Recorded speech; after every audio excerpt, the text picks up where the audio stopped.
J'ai 2 mots à vous dire. Rodolphe met les pieds dans le plat. Mais pourquoi vous mettez les pieds dans les plats? Et il aime ça en plus, mettre les pieds dans le plat. C'est la dernière de la saison, j'ai pas d'autre lancement que cela. Mais il n'y en a pas d'autres, je vais vous expliquer tout ça. Je tiens entre mes mains le procès verbal du dernier comité de rédaction de l'émission J'ai 2 mots à vous dire. Là, ça va balancer, là. Faites pas les malins. Mercredi 5 juin 2013, parc de la Boucardière, 18h15. Oui, parce qu'on fait le comité de rédac dans des parcs. On aime bien quand il fait beau.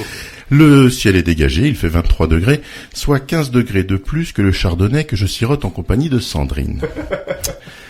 Alors Sandrine, c'est la masterchef de l'équipe. Elle peut vous mitonner un de ses poulets au curry si bon qu'elle ferait passer les meilleurs cuisiniers indiens pour des verpes de chez Bonino.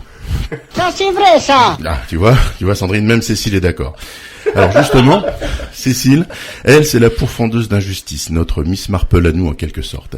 Eh bien Cécile, elle se rafraîchit avec une blonde. Alors, pas Sandrine, hein, non, une vraie blonde avec de la mousse en haut du col. De son côté, David, le patron, stimulé par sa 9e bière, nous lance une de ces tirades qu'on trouve seulement dans les bons séminaires.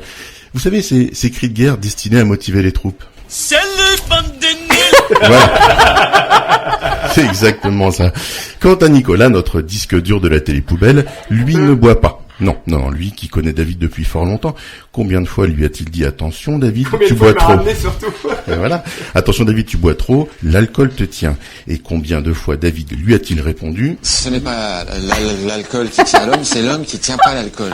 Oui, toute la nuance est faite. La réputation. Personne met ça sur les réseaux sociaux. Tu cherches pas un boulot, quoi, ça? Tout est dit, monsieur le juge. Bref, Nicolas, notre maître capello des causes perdues cathodiques, attend fébrilement le début de la réunion, tel qu'Andy, se languissant de revoir son petit prince des collines. Et là, David prononce les mots que tout le monde redoutait. C'est la dernière émission de la saison. La dernière. Eh oui. Oh, excusez-moi. C'est l'émotion. Que voulez-vous? C'est l'hécatombe pour moi. C'est comme si on m'annonçait... Une boule de feu de 2000 km de diamètre se dirige vers la Terre. Je ne sais absolument pas comment l'arrêter.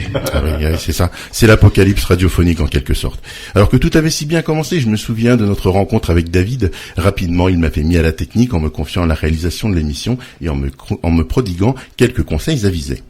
Vous branchez le fil rouge sur le bouton rouge, le fil vert sur le bouton vert. Et en avant Guingamp, c'était la grande aventure pour moi. J'étais alors un débutant, alors que pour David, la radio c'est presque un membre de sa famille. Si vous lui demandez depuis quand il faut ça, il vous répondra... Ah, depuis tout petit. Ça m'a pris, moi j'avais 7 ans. Ah oui, voilà, forcément, il a l'habitude. Et puis il y a l'équipe. Et quelle équipe? Alors, je vous donne la recette. Vous prenez un David, animateur ceinture noire de la prise de parole en public. Vous rajoutez un Nicolas à l'humeur toujours joviale et aux références délicieusement surannées. Puis vous mettez une Cécile aussi assoiffée de culture que Jean-Louis Borloo devant un hectolitre de single malt. Une Sandrine aussi douce qu'un duvet de préadolescent et souriante comme Jean-Louis Borloo devant l'hectolitre une fois vidé. Enfin, vous rajoutez une pincée de Rodolphe, une larme de public, vous mélangez le tout et vous obtenez la fine équipe.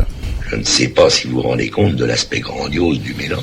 Ah oui, je suis désolé, mais moi, quand je nous regarde avec nos casques et nos micros, j'ai l'impression d'être un gamin devant sa première crèche un soir de Noël. C'est de toute beauté. Ah oui. Alors, certains me taxeront d'autosatisfaction et d'égocentrisme, car oui, évidemment, on bosse, on s'amuse, on se chambre et tout n'est pas parfait, mais quoi qu'il arrive et quoi qu'on en dise, sachez une chose, David, Cécile, Nicolas et Sandrine. De toute façon, c'était génial. Alors, pour ma première année de radio inoubliable, je vous dis tous merci. Bravo, c'est très private joke. Forcément.